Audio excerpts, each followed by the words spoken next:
samedi à partir de 7h30 du matin. Signal FM vous invite à suivre sa rubrique L'invité.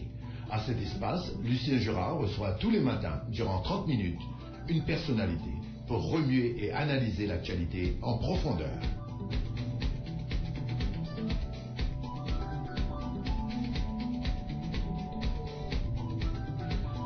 Premier jour de la semaine, premier jour du mois également. Mesdames, Messieurs, c'est avec le plaisir habituel que je vous retrouve à cet espace, la rubrique L'invité, depuis nos studios à Pétionville, rue L'Ouverture. Bon matin à tous et à toutes et bienvenue.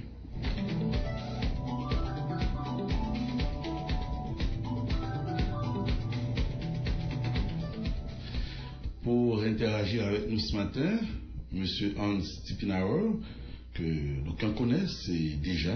Aujourd'hui, il est membre du cabinet du président de la République. Mais avec lui, il sera surtout question de cette semaine de la technologie qui doit être lancée aujourd'hui. Monsieur Hans Stipinauer, vous êtes en ligne avec nous. Bonjour et bienvenue à la rubrique L'invité. Bonjour Lucien et bonjour à tous les auditeurs et auditrices de Signal FM qui nous écoutent ce matin. Après le lancement de la semaine de la reconstruction, après le lancement également de la semaine du tourisme, aujourd'hui le cap est mis sur la technologie, une technologie qui devrait aujourd'hui pouvoir intégrer l'administration publique. L'objectif, c'est la modernisation des structures de l'État. Le lancement est prévu pour cet après-midi. Les détails de cette initiative. En effet, Lucien, comme tu sais, le président a mis l'accent sur plusieurs secteurs pendant les différentes semaines passées et cette semaine, ce sera la technologie. À l'ordre du jour pour nous, et premièrement, c'est que d'abord, c'est un président qui s'est toujours intéressé à la technologie. D'ailleurs, ceci, même pendant la campagne, nous avons fait une grande utilisation de la technologie.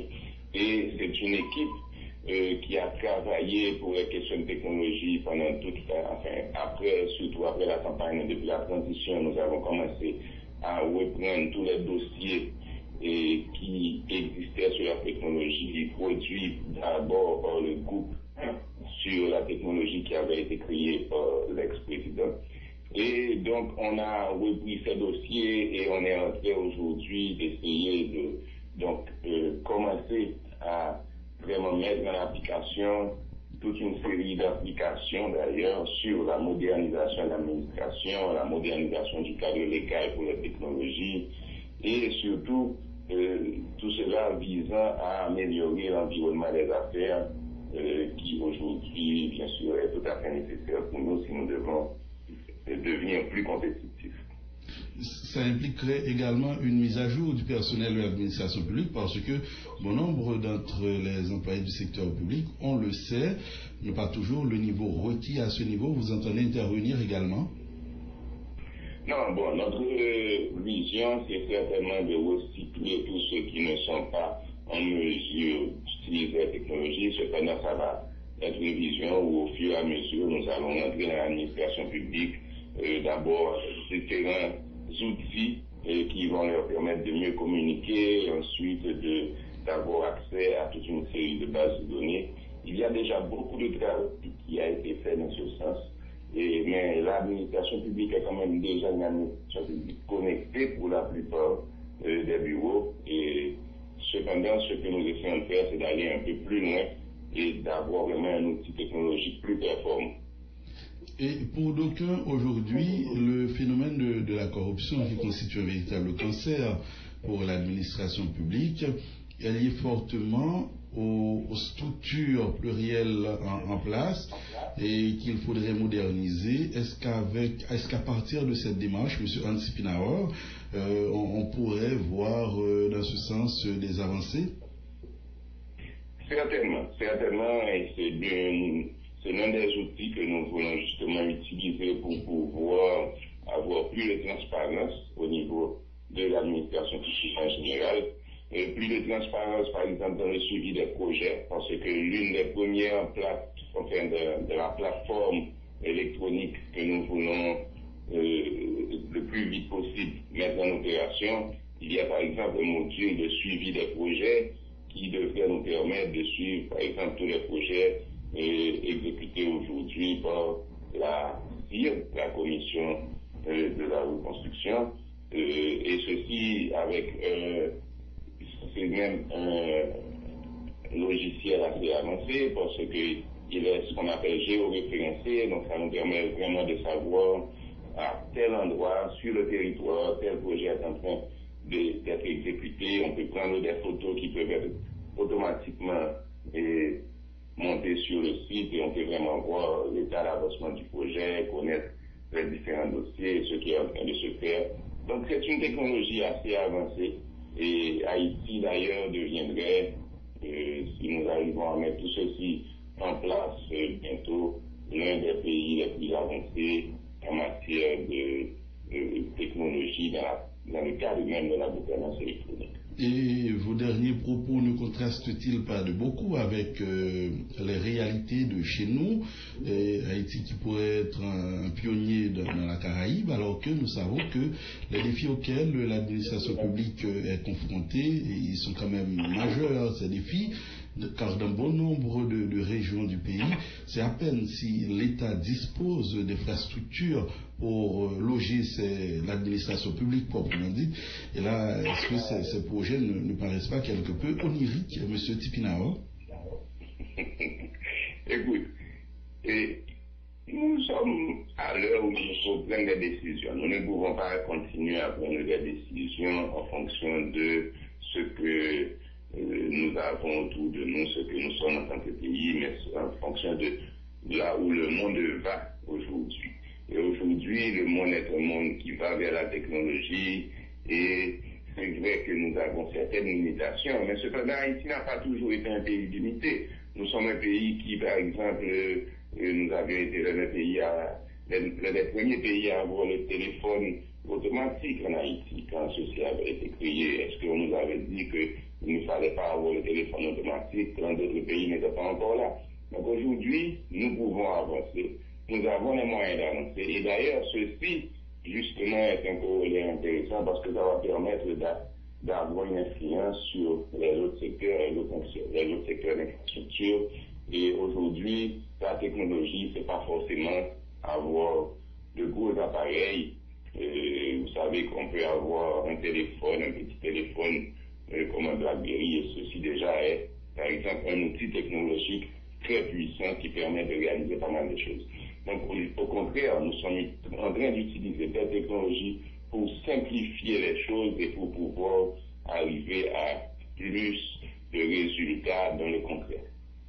Tout à fait d'accord avec vous qu'il faut prêcher par l'exemple, mais tout en considérant l'aspect, je dirais, réaliste des démarches entreprises. Ce projet qui démarre aujourd'hui, dont aujourd'hui verra le lancement, M. Antipinauer, est-ce que vous avez une fourchette, une durée, il y a un chronogramme, qu'est-ce qu'il y a à savoir? Très certainement, et enfin cet après-midi, vous aurez tous les détails. Nous n'allons pas passer la primeur à ce qui doit se faire cet après-midi vers 5h à 4h30.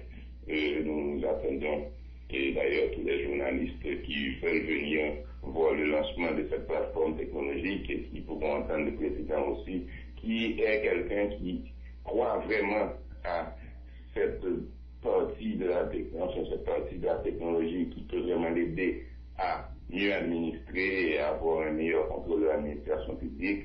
Et donc, venez voir et à partir de là, vous aurez plus d'informations. Et là, c'est un projet qui va viser l'ensemble du territoire, ce ne sera pas régional non plus. Exact, c'est un projet qui vise l'ensemble du territoire et nous voulons aussi d'ailleurs mettre, par exemple, commencer à mettre dans certaines provinces, donner l'accès pour pouvoir réaliser certaines choses telles que les plaques d'immatriculation, les licences et tout cela. On va essayer de commencer le plus vite possible à déployer ceci. Et donc, effectivement, on a un objectif national. Et aussi, ce que nous voulons faire, n'oubliez pas, c'est que nous avons des projets de loi qui devront être passés bientôt, sitôt que. Et ceci va être important aussi, la modernisation du cadre légal de la technologie, parce que quand même, la loi qui gère Aujourd'hui, la télécommunication est une loi qui date de 1977. Donc c'est une loi tout à fait obsolète et qui ne s'adapte pas aujourd'hui à l'environnement technologique. Et vous me facilitez la tâche là, pas besoin de faire de grands exercices pour passer à la conjoncture politique, puisque vous parlez de projet de loi, et là ça interpelle le Parlement directement, et aujourd'hui la problématique est celle que tout le monde connaît, toujours les difficultés de départ à pouvoir trouver ce juste milieu avec le pouvoir législatif. Vous êtes conseiller également, M. Hans Pinao, je le rappelle, du président de la République. Et à ce titre, nous vous demanderions à quel point sont les pourparlers dans la perspective d'avoir prochainement un gouvernement en Haïti. Écoutez, Lucien, la vérité, oui, je suis conseiller surtout pour les questions de technologie. Et maintenant, les pourparlers, je crois, vont bon train. Selon les contacts que j'ai eus avec le Premier ministre désigné, il est très confiant.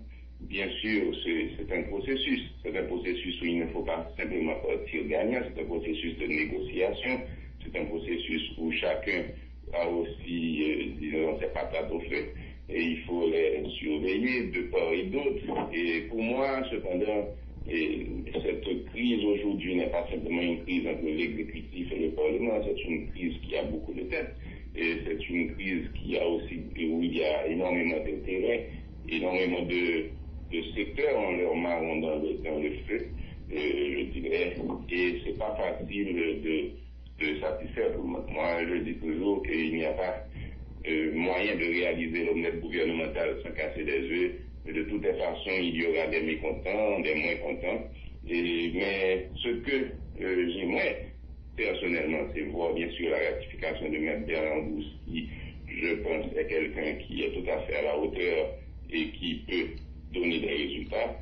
Et maintenant, bien sûr, ceci va dépendre aujourd'hui du Parlement qui doit d'abord accepter ces pièces et ensuite qui devra ratifier sa politique générale sitôt que qu'ils auraient trouvé un accord. Maintenant, je pense que nous sommes en bonne voie pour trouver cet accord et enfin, au dernier.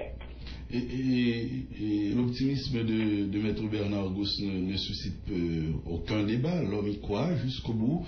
Il ira, il est serein, calme. Mais il y a de cela environ 3 semaines, on avait vu le président de la République afficher un pareil optimisme quand il avait parlé de 50-50 les possibilités d'avoir Maître Bernard Gousse au commande de la prochaine équipe gouvernementale. Depuis les 2 réunions tenues au Caribbean Convention Center, est-ce que l'optimisme du président s'est refroidi? On n'a plus entendu à ce sujet. Comment ça se passe? Bon, le président est optimiste, c'est certain, et je crois qu'il n'est pas... Il donne tout à fait une certaine liberté à M. Bernard Gousse et pour lui-même surtout négocier, pour rentrer en contact avec les différents parlementaires et savoir quels sont les désidératas de chacun. Maintenant, l'optimisme est toujours là et pour le moment, en tous les cas, est-ce que M. Bernard Gousse va passer, ne va pas passer, ça c'est aussi fonction, comme je disais, d'intérêts majeurs qui se trouvent derrière les différentes factions qui voudraient avoir ou ne pas avoir un M. Bernard Gousse. Et le président, lui, il a déjà fait son choix, et je crois que son choix est clair, et aujourd'hui, il n'est que d'attendre le verdict du Parlement.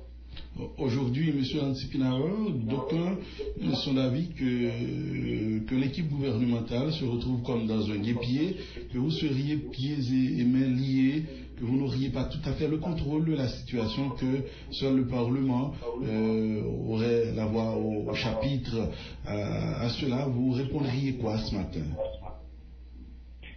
Écoutez, la vérité c'est que nous sommes dans un système qui aujourd'hui demande effectivement une entente entre l'exécutif et le Parlement pour pouvoir avoir un Premier ministre.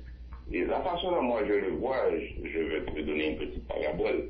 C'est comme s'il y a, disons qu'il y avait un restaurant et que tu vendais et tu as un nouveau propriétaire de restaurant qui arrive.